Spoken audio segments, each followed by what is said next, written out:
Ang programang ito ay rated SPG. Striktong patnubay at gabay ng magulang ang kailangan. Maaaring may masiselang tema, lengguwahe, karahasan, sexual, horror o droga na hindi angkop sa mga bata. Lilette will be taking a new case. Alamin natin. Welcome back sa aking channel, mga kaganapan sa Lilette Matias. Sinave ulit ni Kurt itong si Lilette, laban sa malditang si Trixie. Pinigil niya si Trixie dahil sobra na nga daw ang ginagawa nitong pamamahiya kay Lilette. Matapos ang pamamahiya nitong si Trixie, agad ngang nanghingi ng tulong itong si Nanay Chato dito sa ating bida na si Lilette. Hindi na nga siya nagsayang ng oras para manghingi ng tulong kay Lilette para sa kakaharapin niyang kaso.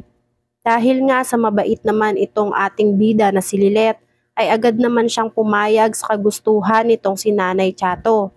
Pinangakuan niya si Nanay Chato na tutulungan niya ito at hanggang sa mapatunayan sa korte na wala talaga siyang kasalanan.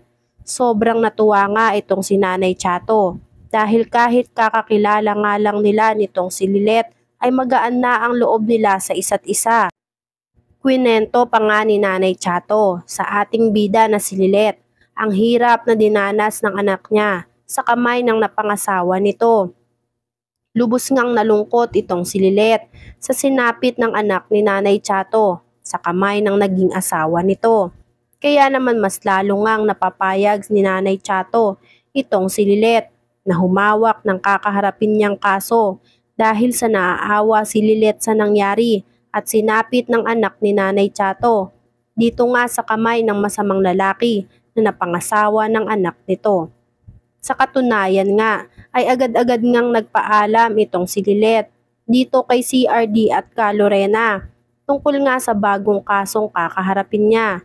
Dito nga ay nagtataka itong si ka Lorena kung bakit bigla na lang agad-agad na pumayag itong si CRD sa kagustuhan nitong si Lilette na tulungan si Madam Chato. Dahilan nga nitong si CRD na masyadong matalino ang ating bida. Kailangan daw ni Lilette ng distraction para hindi niya masyado maisip ang pagdududa sa pamilya nila. Ngayon ngang alam na nga nila na totoo ang duda nitong si Lilette sa anak nilang si Ino. Kaya mas okay daw na magpakabisi itong si Lilette sa pag-handle pa ng iba pang mga kaso para tuluyan na nga daw makalimutan ni Lilette ang tungkol sa pagiging rapist ng anak nilang si Ino. Na-excite na nga ang ating bida sa bagong kakaharapin niyang kaso. Kaya naman inaral niyang mabuti kung ano-ano ang mga kailangan niyang gawin at sabihin sa korte para mapatunayan na wala talagang kasalanan itong si Nanay Chato.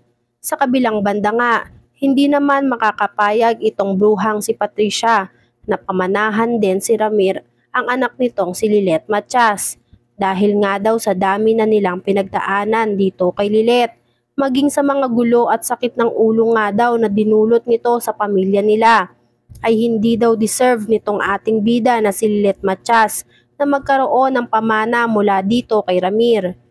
Taliwas naman sa kagustuhan ni Patricia ang gusto nitong si Ramir dahil ang gusto nga daw nitong si Ramir ay pamanahan ang anak niyang si Lilette dahil maikli nga lang daw ang buhay at hindi natin masabi kung hanggang kailan lang tayo magtatagal sa mundo.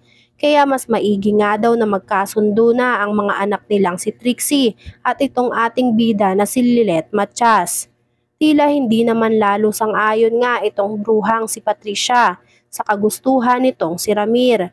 Lalo pa nga at gusto nitong si Ramir na magkasundo ang dalawa. Dahil sa katunayan nga daw ay hindi na mababalik ang mga nakaraan. Dahil kahit sa unang mga pangyayari nga daw sa buhay nila ay hindi na sila magkakasundo at sirang-sira na nga daw ang samahan nila. Kaya naman hindi na ito mare-repair pa. Kaya naman sinabi nga nitong bruhang si Patricia na wag na niya ipilit ang kagustuhan niya.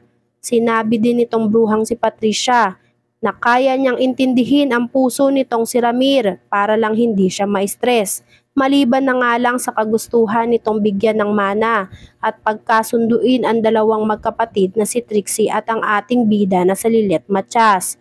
Dahil kahit kailan nga daw ay hindi na ito magkakaayos.